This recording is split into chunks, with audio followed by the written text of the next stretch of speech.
ஆலயா காட்டனின் பொங்கல் கொண்டாட்டம். ஆலயா cotton trending வேட்டிகள், ஷர்ட்டுகள்.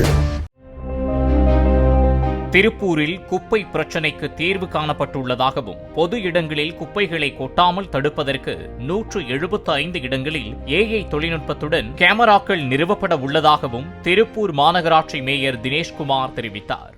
Tiruppur மாநகராட்சியை பொறுத்தவரை திடக்கழிவு மேலாண்மையில் 100% திடக்கழிவை பிரித்து வேஸ்ட் இஸ் வெல்த் என்று சொல்லக்கூடிய வகையில் ஒவ்வொரு குப்பைகளையும் தரம் பிரித்து செயலாக்கம் செய்யக்கூடிய வகையில் திடக்கழிவு மேலாண்மையில் 100% இலக்கை நாம் அடைய இருக்கின்றோம். திருப்பூரில் வல்னரபிள் பாயிண்ட்ஸ் 163 இடங்களில் கேமரா பொருத்தக்கூடிய பணிகளை நாங்கள் செஞ்சுருக்கோம். இன்னும் பெரும்பான்மையான இடங்கள் நீங்கள் பார்த்துருப்பீங்க. அந்த இடங்கள்லாம் பின்ஸ், செகண்டரி பாயிண்ட் பின்ஸ், குப்பை தொட்டிகள் அகற்றப்பட்டு பச்சை துணியை கட்டுறோம். இதெல்லாம் தடுக்கிற பொருட்டு பச்சை துணியை கட்டி கோலம் போட்டு விட்டுருக்கிறோம். இதை மாநகராட்சி முன்னெடுத்திருக்கிறது. ஆலயா காட்டனின் பொங்கல் கொண்டாட்டம். ஆலயா காட்டன் ட்ரெண்டிங் வேட்டிகள், ஷர்ட்டுகள். பிளே ஸ்டோர் மற்றும் ஆப் ஸ்டோரில் இருந்து பாலிமர் செயலியை QR கோடு மூலம் பதிவிறக்கம் செய்யுங்கள். செய்திகளை உடனுக்குடன் பெறுங்கள்.